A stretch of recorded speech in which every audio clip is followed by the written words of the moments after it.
Hello बच्चों, welcome to wave academy. हम class 10 का चैप्टर 1 कर रहे हैं, केमिकल रिएक्शन एंड इक्वेशन। उसी को कंटिन्यू करते हैं। तो हमने क्या पढ़ा था लास्ट टाइम पढ़ा था कि रिएक्शंस कैसे होती हैं, बैलेंस कैसे की जाती है उन्हें, और केमिकल रिएक्शन है या नहीं है उसको कंफर्म कैसे करेंगे, ये हम पढ़ चुके हैं।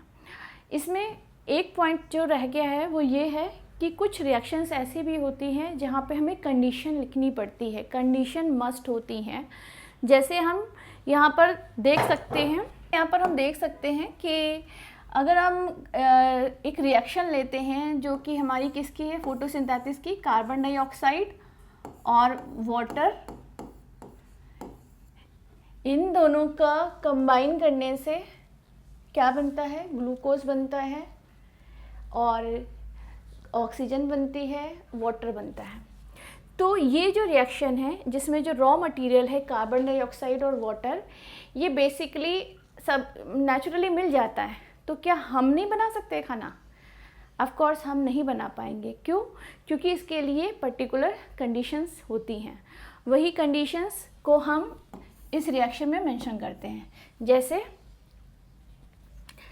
CO2 है, वाटर है, और इसके लिए जो कंडीशंस हैं वो एरो पे लिखी जाएंगी।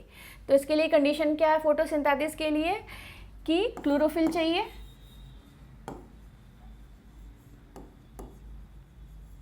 और साथ में क्या चाहिए, सनलाइट। अगर ये कंडीशन नहीं होगी तो फोटोसिंथेसिस रिएक्शन नहीं होगी। तो क्लोरोफिल का काम क्या है, बेसिकली क्लोरोफिल जो होता है वो ट्रैप करता है सनलाइट को, और उस सनलाइट से जो सोलर एनर्जी है उसको कन्वर्ट की जाती है केमिकल एनर्जी में। अब केमिकल एनर्जी जो होगी वो इन दोनों रॉ मटेरियल को कंबाइन करेगी और प्रोडक्ट बनाएगी। तो प्रोडक्ट क्या बनेंगे हमारे पास? प्रोडक्ट बनेगा ग्लूकोज, ऑक्सीजन और वाटर। तो क्या हुआ यहाँ पर कि हमें किसी रिएक्शन के लिए मतलब कई रिएक्शंस ऐसी होती है जहाँ पर हमें क्या करना पड़ता है, उनकी कंडीशन लिखनी पड़ती है। जैसे कि हमारी फोटोसिंथेसिस की ये रिएक्शन है, तो इसमें हमें क्या हुआ है, इसमें हमें ये कंडीशन लिखनी पड़ी है। इसके बाद देखो, ये हमारे क्वेश्चंस हैं जो NCERT में दिए हुए हैं। तो ये क्वेश्चंस हम सॉल्व करते हैं। क्या है पहला question? Why should a magnesium ribbon be clean before burning in air? यानी मैग्नीशियम रिबन को जब हम रिएक्ट कराते हैं या बर्न करते हैं ऑक्सीजन की हेल्प से, तो उससे पहले हम मैग्नीशियम रिबन की जो शीट है उसको क्लीन क्यों करते हैं? क्लीन इसलिए किया जाता है क्योंकि अगर बाहर रखा हुआ है मैग्नीशियम रिबन और एटमॉस्फेयर के साथ रिएक्ट करके वहाँ पर क्या हो जाएगा, वहाँ पर एक प्रोडक्ट बन जाएगा, और वो जो प्रोडक्ट है वो प्रोडक्ट को जब हम बंद करेंगे तो हमें जो अल्टीमेटली प्रोडक्ट चाहिए था वो नहीं मिल पाएगा।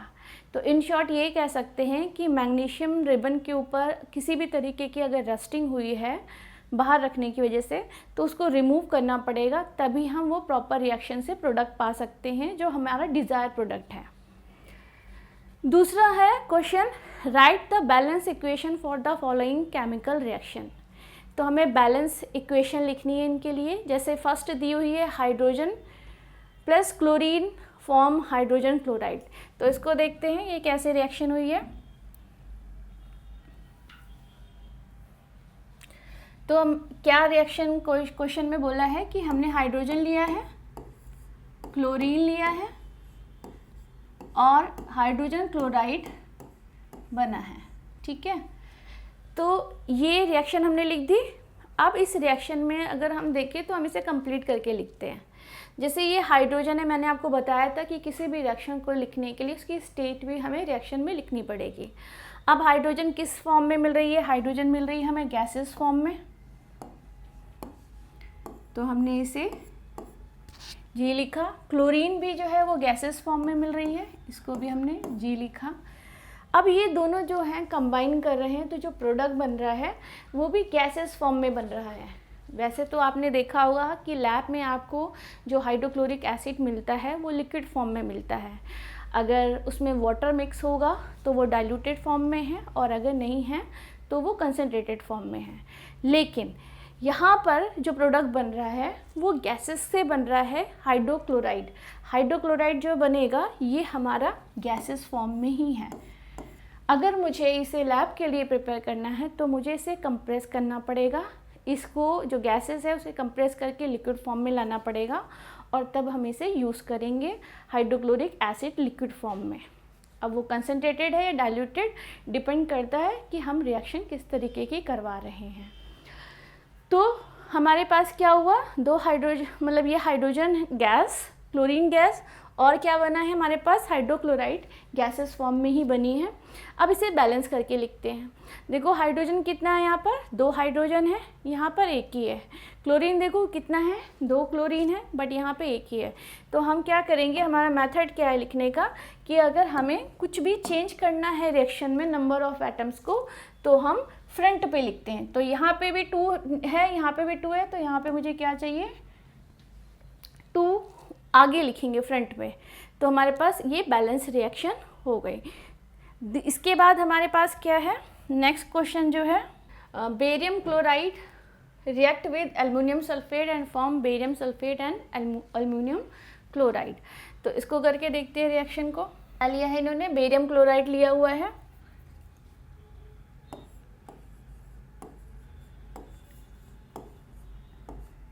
और क्या लिया हुआ है साथ में, एल्युमिनियम सल्फेट।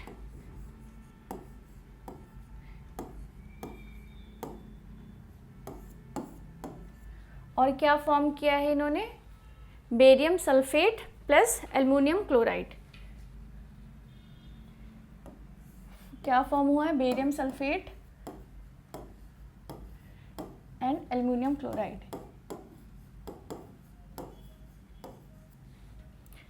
ठीक है, तो सबसे पहले barium chloride react with aluminium sulphate and form barium sulphate and aluminium chloride. अब देखते हैं बैलेंस करके इसे, या हम पहले एक काम करते हैं, पहले इसकी स्टेट लिख लेते हैं।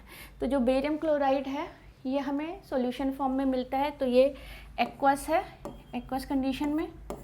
एल्युमिनियम सल्फेट ये भी एक्वस कंडीशन में है।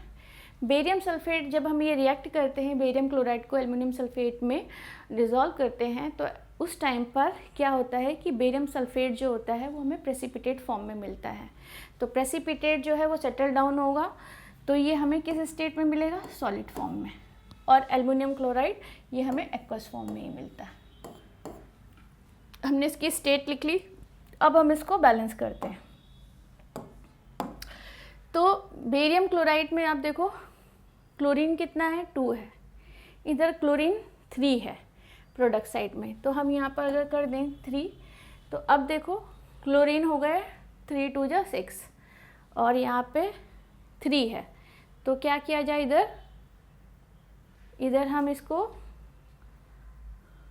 क्लोरीन को चेंज कर देते हैं। अगर यहाँ पर हम 2 कर दें, 2 3 जा 6, तो एल्युमिनियम कितने हो गए, अच्छा बेरियम चेक कर लेते हैं। बेरियम हमारे पास यहाँ पे 3 हो गए। चलो तो हम पहले स्टार्टिंग करते हैं, ऐसे ही हम एक काम करते हैं कि इसे स्टार्टिंग से बैलेंस करते हैं।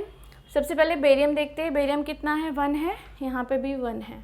फिर क्लोरीन देखते हैं कितना है, यहाँ पे क्लोरीन 2 है, वहाँ पे क्लोरीन 3 है। तो हम एक काम करते हैं, यहाँ पे 3 लिख के इसको देखते हैं। तो यहाँ पे 3 2 जा 6 हो गए, बट बेरियम भी चेंज हो गया, तो हम यहाँ बेरियम आगे 3 कर देते हैं। अब 3 बेरियम इधर है, 3 बेरियम इधर है। अब क्लोरीन देखते हैं, 3 2 जा 6, इधर कितने हैं, 2 ही हैं। तो हम यहाँ पे क्या करते हैं, 2 3 जा 6 करके इसे बैलेंस कर दिया। एल्युमिनियम को चेक करते हैं, एल्युमिनियम कितना हमारे पास, एल्युमिनियम यहाँ पे 2 है, 2 है। सल्फ़र कितना है यहाँ पे, जो ब्रैकेट के अंदर है इसी को ही देखेंगे, तो सल्फ़र कितने हैं यहाँ पे, 3, तो 3 सल्फ़र है। यस, इसके सामने लगा हुआ है तो ये इसमें कंसीडर किया जाएगा, 3 सल्फ़र है। ऑक्सीजन देखते हैं कितना है, 12 ऑक्सीजन है। यहाँ पे देखो, यहाँ पे 4 और ये 3, 3 4 जा 12, तो 12 इधर भी है, 12 इधर भी है। तो ये हमारी रिएक्शन। इसके बाद क्वेश्चन क्या था हमारे पास, इसके बाद क्वेश्चन है sodium react with water and form sodium hydroxide and hydrogen gas. अब इसको करके देखते हैं रिएक्शन को। क्या चीज़ दिया हुआ है, sodium react with water and form sodium hydroxide and release hydrogen gas. ये हमने 8th क्लास में भी पढ़ा हुआ है कि अगर किसी मेटल को रिएक्ट कराते हैं वाटर के साथ में तो क्या बनता है, उस मेटल का हाइड्रोक्साइड बनता है और साथ में हाइड्रोजन गैस रिलीज़ होती है। तो बैलेंस करके देखते हैं। बैलेंस से पहले हम एक बार इसकी स्टेट देख लेते हैं। सोडियम जो है वो सॉलिड फॉर्म में मिला, के साथ जो वाटर है वो तो लिक्विड स्टेट में है, तो हम इसे लिक्विड स्टेट में लिखेंगे। सोडियम हाइड्रोक्साइड जो है वो एक्वस सॉल्यूशन है हमारे पास। एक्वस सॉल्यूशन क्या होता है, जब हम किसी भी सॉल्वेंट में सॉल्यूट को डिसॉल्व करते हैं तो जो बनता है वो उसका सॉल्यूशन होता है और वो एक्वस स्टेट में है। बट जिसका नेचर है जैसे वाटर, वो नेचुरली हमें लिक्विड फॉर्म में मिलता है, इसलिए मैंने वाटर के आगे लिक्विड लिखा है और सोडियम हाइड्रोक्साइड के आगे एक्वस कंडीशन लिखी है। इसके बाद और क्या बना है, यहाँ पे हाइड्रोजन गैस रिलीज़ हुई है, तो गैसियस फॉर्म है ये ऑफकोर्स, तो हम इसे ऐसे लिखेंगे। साथ में मैंने ये भी बताया था कि हाइड्रोजन गैस, क्योंकि गैसेस फॉर्म में जो भी चीज़ें होती हैं हम उसके लिए हम एरो यहाँ पे इस तरह से डिनोट कर देते हैं। अब क्वेश्चन है कि इसे बैलेंस करना है। सोडियम आप देखो, सोडियम यहाँ पे 1 मॉलिक्यूल 1 एटम है, यहाँ पे भी 1 एटम है। हाइड्रोजन देखो यहाँ पे 2 है और यहाँ पे हाइड्रोजन देखो 2 और एक ये 3। तो अब क्या किया जाए, अगर मैं यहाँ पे इसे चेंज कर दूँ तो ये 2 2 जा 4 और यहाँ पे अभी भी 3 है। अगर मैं यहाँ पर भी चेंज कर दूँ तो क्या आ जाएगा, 2 2 जा 4 हाइड्रोजन है, यहाँ पे ये 2 हाइड्रोजन और ये 2, 4 हाइड्रोजन यहाँ पर हो गए। ऑक्सीजन देखो यहाँ पे कितने हो गए, अब इसके आगे वाला जो है इसको कंसीडर किया जाएगा तो ये 2 ऑक्सीजन हो गए, यहाँ पे भी 2 ऑक्सीजन। बट सोडियम यहाँ पर 2 है लेकिन यहाँ पर 1 है, तो हम इसके आगे यहाँ पे 2 लिख देंगे। अब देखो 2 सोडियम है, यहाँ पे भी 2 सोडियम है। हाइड्रोजन 4 है, यहाँ देखो 2 और ये 2, 4 हो गए। ऑक्सीजन देखो यहाँ पे 2 है, ये भी 2 है, तो हमारे पास ये हो गई बैलेंस इक्वेशन।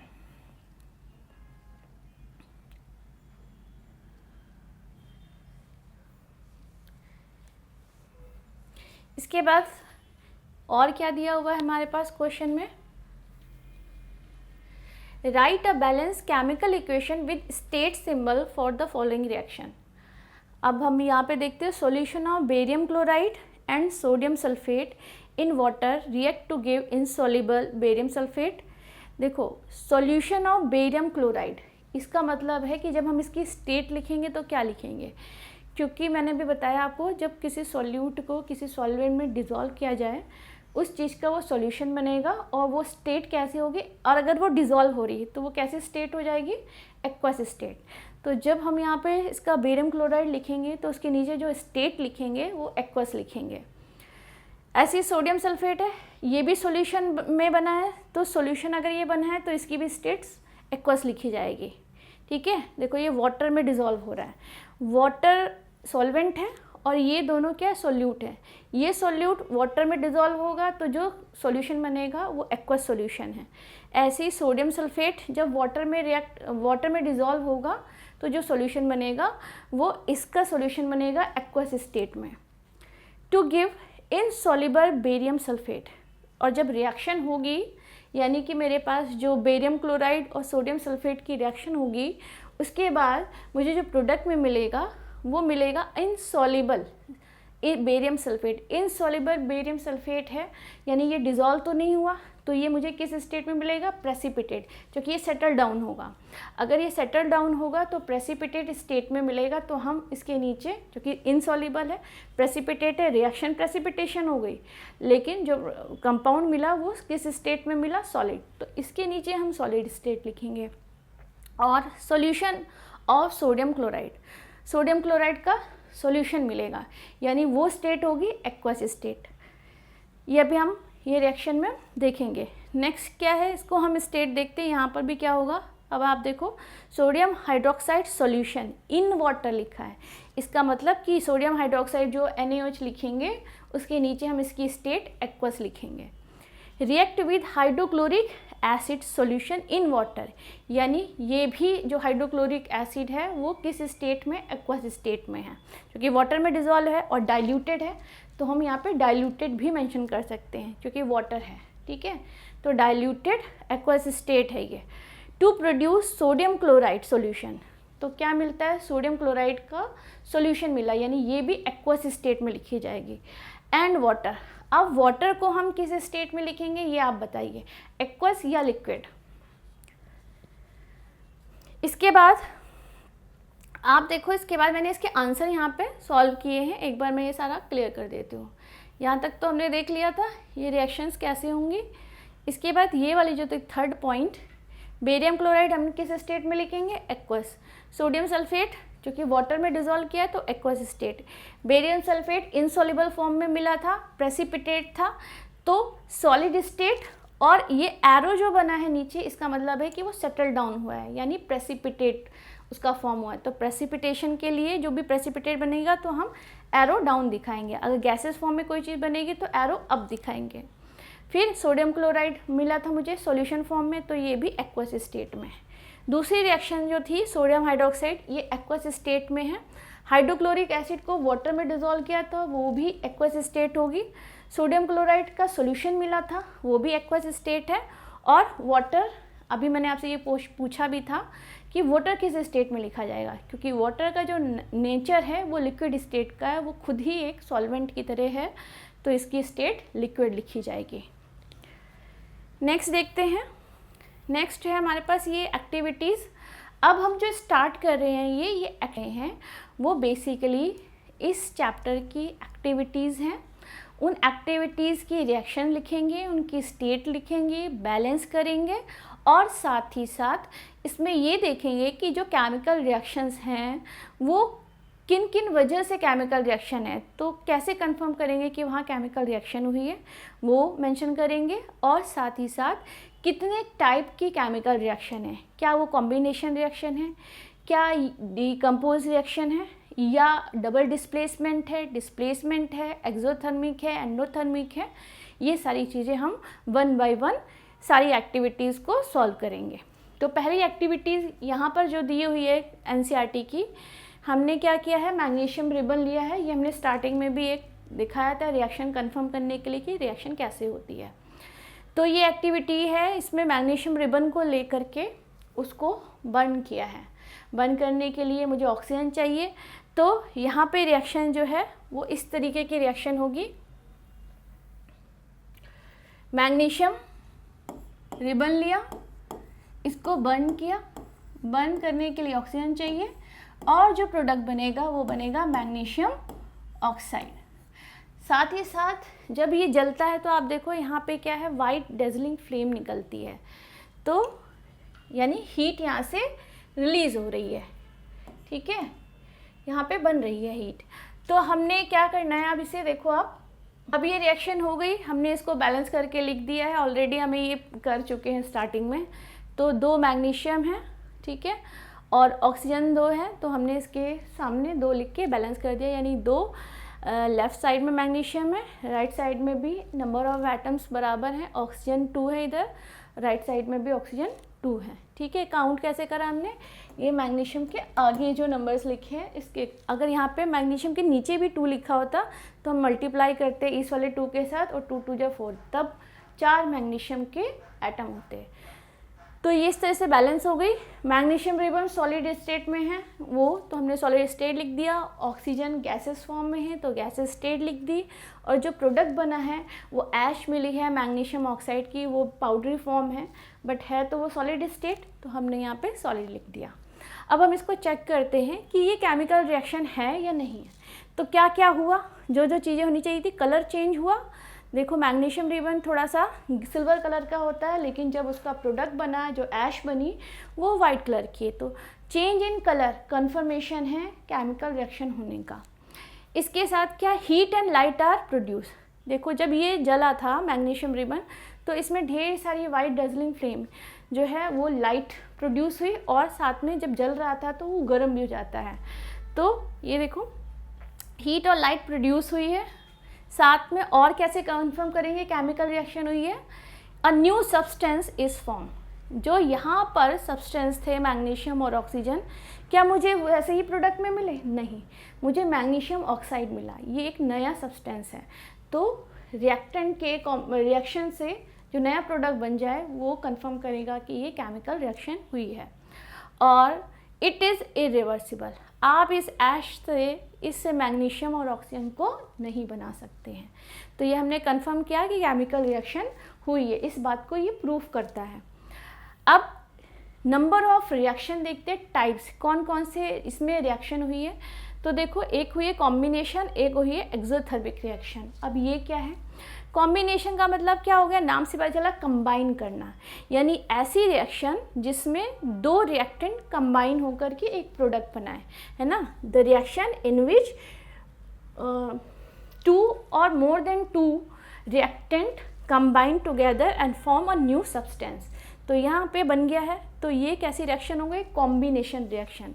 साथ में इसमें लिखा है एक्सोथर्मिक। एक्सो मतलब होता है आउटसाइड, थर्मिक मतलब टेम्परेचर, यानी टेम्परेचर रिलीज होना। किसी रिएक्शन में जब रिएक्शन हुई है तो उसके बाद वहाँ पर अगर रिलीज हुई है हीट, हीट किस फॉर्म में भी हो सकती है? लाइट फॉर्म में भी हो सकती है और टेम्परेचर के फॉर्म में भी हो सकती है।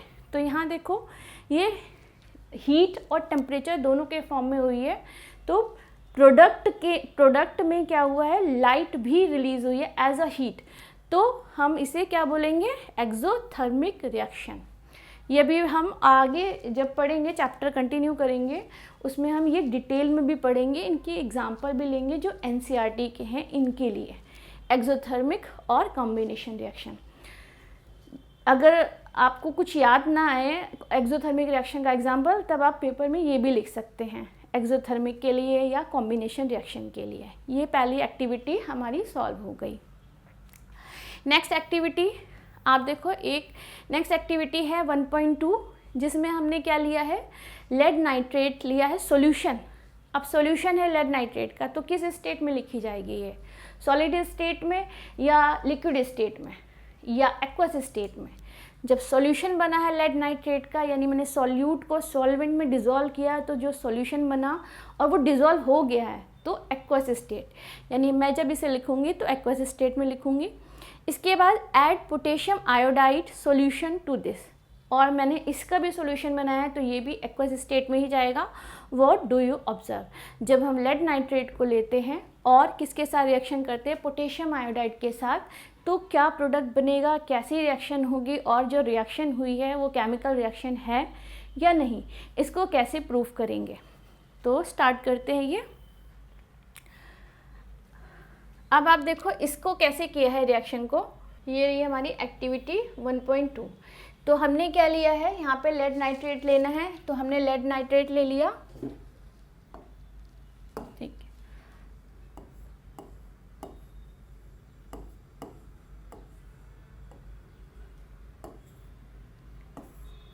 और क्या लिया है हमने यहाँ पर? Potassium iodide, potassium iodide. अब इन दोनों की रिएक्शन से क्या प्रोडक्ट बना है और क्या ऑब्जर्वेशन ली है, तो वो देखते हैं।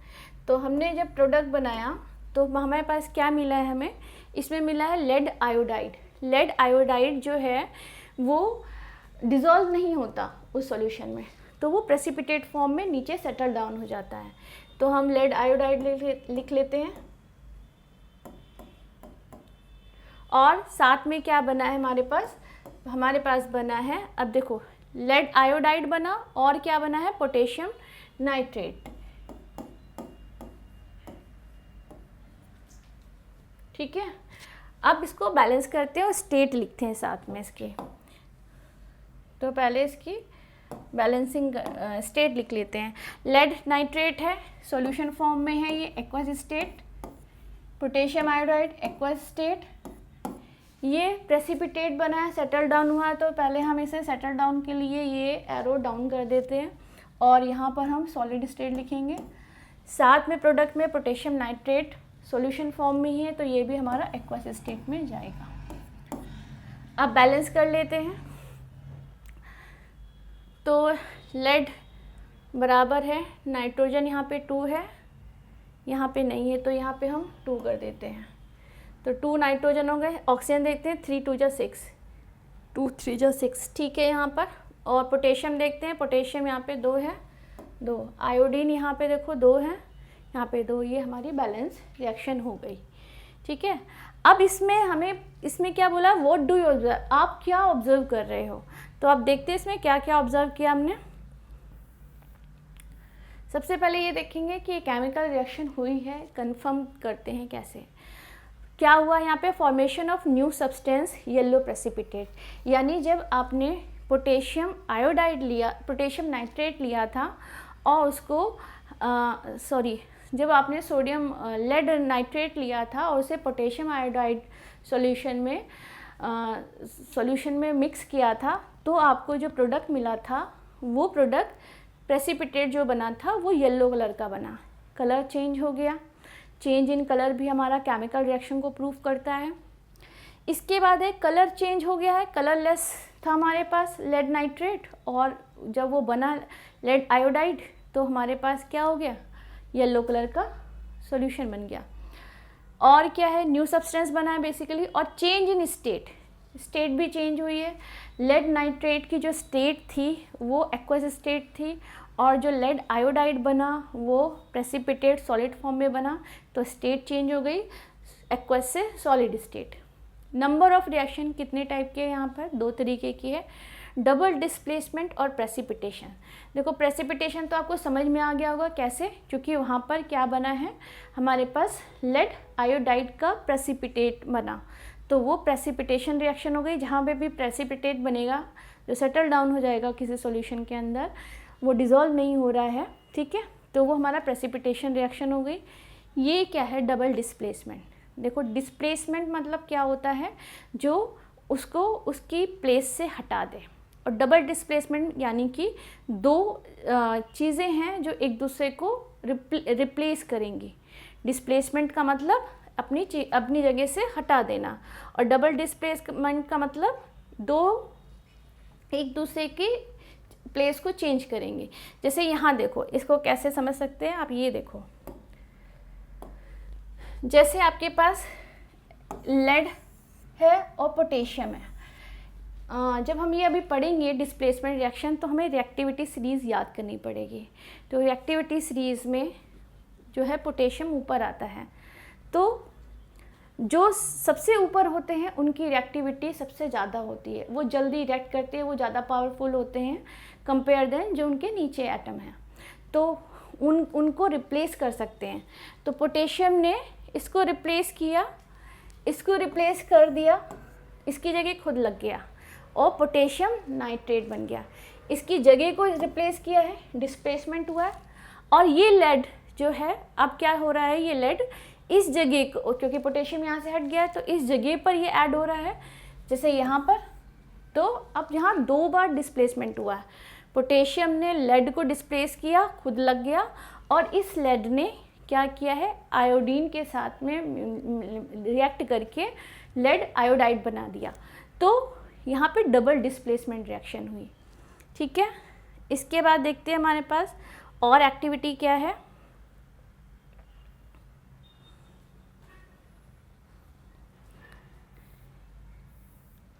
इसके बाद एक्टिविटी है एक्टिविटी 1.3।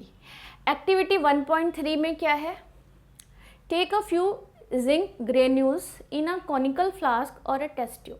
ठीक है, जिंक ग्रेन्यूल्स, ये एक्टिविटी स्कूल में भी कराई जाती है। जिंक के जो ग्रेन्यूल्स होते हैं, जिंक एक्चुअली मेटल है, तो उसके छोटे छोटे ग्रेन्यूल्स रखे जाते हैं जिसे हम एसिड में डिज़ोल्व करके रिएक्शन कराते हैं। तो जिंक ग्रेन्यूल्स लिए हैं, एक कॉनिकल फ्लास्क में या टेस्ट ट्यूब में ले सकते हैं। उसमें ऐड किया है डाइल्यूट हाइड्रोक्लोरिक एसिड, या हम क्या कर सकते हैं, सल्फ्यूरिक एसिड को भी ऐड कर सकते हैं। बेसिकली हमें उस मेटल के साथ में एसिड की रिएक्शन करानी है, और डाइल्यूटेड है, इसका मतलब कि उसके अंदर वाटर कंटेंट ज़्यादा है। इसके बाद है, do you observe anything happening around the zinc granules, touch the conical flask और टेस्ट ट्यूब, जिसमें भी आपने रिएक्शन कराई है उसको टच करके देखना है गर्म है या नहीं, बट बी वेरी केयरफुली, क्योंकि रिएक्शन जब होती है मेटल की तो टेम्परेचर थोड़ा सा इंक्रीज़ होता है। Is there any change in its temperature, ठीक है, क्या इसमें कोई चेंज हुआ है, इसका टेम्परेचर डाउन हुआ है या बढ़ा है, तो ये भी हम इसमें चेक करते हैं।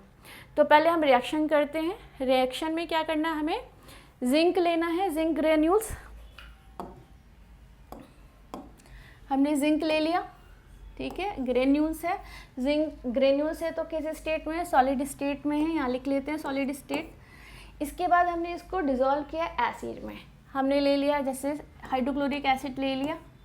अब क्योंकि इसे हाइड्रोक्लोरिक एसिड वाटर में डिज़ोल्व है, डाइल्यूटेड फॉर्म में है, तो ये कौन सी स्टेट हो गए, एक्वस स्टेट।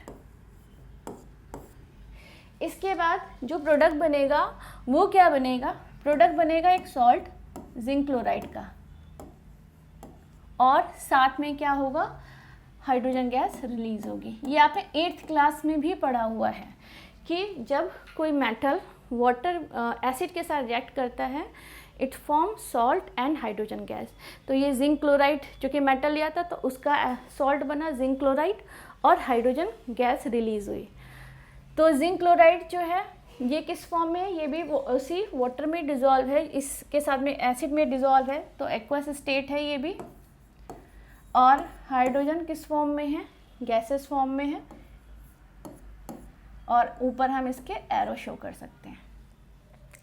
अब बैलेंस कर लेते हैं इस रिएक्शन को। जिंक इक्वल है लेफ़्ट राइट दोनों जगह, हाइड्रोजन देखो यहाँ पर 1 है, यहाँ पर 2 है, तो यहाँ पर हम हाइड्रोजन को बढ़ा देते हैं। जो भी चीज़ें हम इंक्रीज़ करेंगे नंबर ऑफ एटम्स को, वो फ्रंट में करेंगे। 2 हाइड्रोजन है, यहाँ पर भी 2 हाइड्रोजन है। दूसरा आप देखो क्लोरीन कितना है, यहाँ पे क्लोरीन 2 है, यहाँ पे भी क्लोरीन 2 है, तो अब हमारे पास रिएक्शन कैसी हो गई, बैलेंस। तो ये तो रिएक्शन लिख दी हमने कि क्या बनेगा जब हम लैब में इसे करेंगे टेस्ट। इसमें क्वेश्चन क्या क्या थे कि आप क्या ऑब्जर्व करोगे जिंक ग्रेन्यूल्स इसमें मिक्स करने के बाद, और कॉनिकल जो फ्लास्क है वो उसमें क्या होगा टेस्ट ट्यूब में, वो करना है, टच करके देखना है टेम्परेचर इंक्रीज़ हुआ या डिक्रीज़ हुआ, ये कंफर्म करना है। तो पहले हम देख लेते हैं क्या क्या हुआ। देखो गैस इसमें रिलीज़ हो रही है जब ये रिएक्शन हुई है, when zinc react with acid form zinc chloride salt and hydrogen gas, तो गैस रिलीज़ होना भी कंफर्मेशन होता है केमिकल रिएक्शन का। तो यहाँ गैस रिलीज़ हुई है तो ये कंफर्मेशन है कि भाई केमिकल रिएक्शन हुई है। टेम्परेचर इंक्रीज़ होगा क्योंकि जब आप कॉनिकल फ्लास्क को पकड़ोगे तो वो गर्म होगी, इसका मतलब कि वहाँ पे हीट रिलीज़ हुई है। साथ में नया सब्सटेंस बना, देखो ये जिंक था, ये एसिड था, है ना, लेकिन जो प्रोडक्ट बना वो कुछ नया बना है, ये और ये नए प्रोडक्ट हैं। तो ये नए प्रोडक्ट है तो न्यू प्रोडक्ट का फॉर्मेशन भी कंफर्म करता है कि वो केमिकल रिएक्शन है। साथ में क्या है, अब ये तो हो गया, ठीक है। अब ये रिएक्शन का कंफर्मेशन है कि केमिकल रिएक्शन हुई है। अब ये केमिकल रिएक्शन में जो हाइड्रोजन गैस बनी, यही हाइड्रोजन गैस बनी है, इसको कैसे कंफर्म करें, कोई और भी गैस बन सकती है। तो कंफर्मेशन कि हाइड्रोजन गैस ही है, इसके लिए हमारे पास क्या होता है, एक टेस्ट होता है। ये टेस्ट क्या है, इसमें हम क्या करते हैं, एक मैच स्टिक जो होती है, बर्निंग मैच स्टिक लाते हैं, उस कॉनिकल फ्लास्क के आगे रखेंगे जहाँ पर वो रिएक्शन हुई है। अगर पॉप साउंड के साथ वो बंद कर जाए मैच स्टिक, तो पॉप साउंड आना, it is a confirmation that hydrogen gas released. तो ये कंफर्मेशन मिल जाएगी कि उस रिएक्शन में हाइड्रोजन गैस बनी है। इसके बाद रिएक्शन देखते हैं कितने टाइप की रिएक्शन होती है इस रिएक्शन में। तो इसमें 2 तरीके की रिएक्शन हुई है, एक तो ये डिस्प्लेसमेंट रिएक्शन और दूसरी एक्सोथर्मिक रिएक्शन।